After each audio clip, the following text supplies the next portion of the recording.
Last video के अंदर ना गोल्ड के बारे में काफ़ी सारे लोगों ने फिर सवाल पूछा कि यार ये जो गोल्ड की यहाँ पे पैक्स जी की प्राइस आ रही है, अब इस प्राइस का क्या सीन है पाकिस्तान में, मतलब ये किस तरह, ये किस चीज़ की प्राइस है।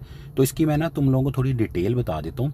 सबसे पहले तो मैं ये बताऊँगा कि जो प्राइस पाकिस्तान में या इंटरनेशनली गोल्ड की चल रही है ये वही प्राइस है, ठीक है। ये बात तुम माइंड के अंदर रखो। तुम गोल्ड लोगे वो तुम्हें उतना ही मिलेगा जितना यहाँ मिल रहा होगा। सिर्फ यूएसडीटी की प्राइस का फ़र्क होगा। जो यूएसडीटी तुम्हें पता है ना, 8-10 रुपये महंगा मिलता है और 8-10 रुपये महंगा सेल भी होता है, तो इसीलिए उसका तो मसला नहीं है, ठीक है। तो अब इसकी जो प्राइस है ये है पर ऑन्स, ठीक है। अब इंटरनेशनल मार्केट में पर ऑन्स चलता है, ठीक है।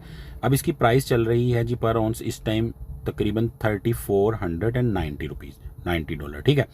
यानी तकरीबन $10 कम, $3500 यहाँ पे इसकी प्राइस। तुम अच्छा यहाँ पे ना देखो, यहाँ पे इसने बता दिया है कि तुम्हारा जो एक ऑन्स है ना उसके अंदर तकरीबन 31 ग्राम गोल्ड होता है, ठीक हो गया। और एक तोला तुम्हारा 11.66 ग्राम का होता है, ठीक है। तो टोटल जो प्राइस है वो तकरीबन 3490 है, जिसके अंदर ये तुम डिवाइड करोगे तो तुम्हारी तकरीबन निकल आएगी एक तोला की प्राइस, ठीक है। तो एक तोला की तुम्हारी ये प्राइस निकली है। तो इसको अगर तुम रुपीज़ में कन्वर्ट करो तो पर ऑन्स तो तुम्हारा बन गया तकरीबन ये 9,70,000 का। अभी प्राइस बढ़ी हुई है 4-5%, ठीक है।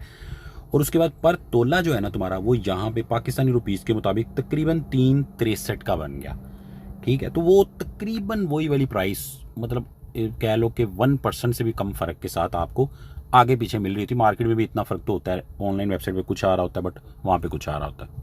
तो यहाँ पे एक बात तुम लोगों को क्लियर हो गई कि यार गोल्ड तुम लोग यहाँ पे ले सकते हो, डेली का तुम 30 रुपये का भी ले सकते हो, आगे तुम्हारी मर्जी है। मैंने तो अच्छा खासा यहाँ पे लेके रखा और मेरा कंटिन्यूसली यहाँ पे बाय हो रहा है, ठीक है। और जो लोग यहाँ पे बिल्कुल न्यू है, जिनको नहीं पता, तो भाई बाइनेंस को ज्वाइन कर लो, डिस्क्रिप्शन में भाई का लिंक है, उससे ज्वाइन कर लो, भाई की टीम का हिस्सा भी बन जाओ। सारी चीज़ें, सारी स्ट्रेटजीज गोल्ड के ऊपर भी बताता रहूँगा, समझाता रहूँगा। फुली सेफ है, ठीक है। पहले भी वीडियोज़ में बता चुका हूँ, इसके ऊपर मज़ीद डिटेल्स भी बोलोगे वीडियोज़, और क्वेश्चन भी आप अपने बताओ कर लेंगे। तो इसको आप ज़रूर ज्वाइन कर लो भाई के लिंक से, ठीक है, बाइनेंस को, जिन्होंने नहीं ज्वाइन किया हुआ। इसके अलावा अब जो लोग पुराने हैं उनको तो पता ही है, ठीक है। वो पूछ भी रहे थे कि यार एक और न्यू कॉइन यहाँ पे जो होम के नाम से है, इसका यूज़ केस जानना चाह रहे थे सब। तो इसका जो है ना मैं यूज़ केस तुम लोगों को यहाँ पे बता देता हूँ कि भाई कि ये एक डिसेंट्रलाइज फाइनेंस प्लेटफॉर्म है, ठीक है। अब इसका ईजी करके हमेशा की तरह मैं मतलब बताऊँगा कि इसका यूज़ केस एक्चुअल में है क्या। इसका यूज़ केस एक्चुअल में ये है कि जैसे तुम्हारी डिसेंट्रलाइज एक्सचेंजेस होती हैं उनके ऊपर मसला ये होता है कि बहुत ज़्यादा गैस फीस लगती है। डिफरेंट कॉइन्स को जब आपस में तुम ट्रेड करते हो, स्वैप करते हो, तो उसके अंदर बहुत ज़्यादा वो ब्रिज वगैरह यूज़ हो रहे होते हैं, ठीक है। तो इसमें समझो सिस्टम बाइनेंस वाला है, जैसे बाइनेंस है एक सेंट्रलाइज एक्सचेंज है, ठीक है। बट उसमें हमें सहूलत बड़ी है बाइनेंस के अंदर, ठीक है। डिसेंट्रलाइज में इतनी सहूलतें नहीं मिलती, उसमें ब्रिजेस आ जाते हैं, फीसें पता नहीं बड़े लंबे चौड़े चक्कर आ जाते हैं, ठीक है। वॉलेट्स कनेक्ट करो ये वो।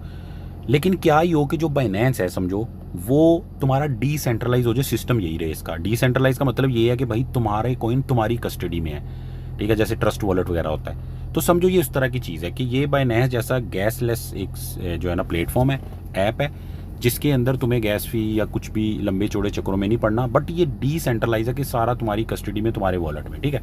तो ये सारा सीन है। बहरहाल इसका यूज़ केस तो यही मुझे समझ आया। बाकी इसको मैंने प्रॉपर यूज़ करके नहीं देखा, वो तो ऑफ कोर्स अगर आप करना चाहोगे तो वो कर सकते हो। बाकी फ्री में जिन लोगों को यहाँ पे मिला है होम, वो BNB भाई मैंने हमेशा बोला, BNB जिन्होंने रखा था देखो नीचे जाके थोड़ा सा ऊपर भी आया अगले 2 दिन में। तो BNB अगर अपने पास रखोगे तो जो भी कॉइन आएगा तुम्हें ऑटोमेटिकली मिल जाएगा, ठीक है। भले ये थोड़ा सा मिलता है लेकिन BNB इतना फ़ायदा दे देता है, और फिर ये कॉइन तो ऑफ कोर्स देते ही हैं फ़ायदा। चलो अब वीडियो को लाइक कर दो, जिन लोगों ने नहीं ज्वाइन किया हुआ बाइनेंस भाई के रेफरल से ज्वाइन कर लो। और गोल्ड के बारे में जो भी माइंड में क्वेश्चन आ रहे हैं नीचे लिखो, इंशाल्लाह मैं उसके बारे में बात करूँगा, ठीक है। अल्लाह हाफिज़।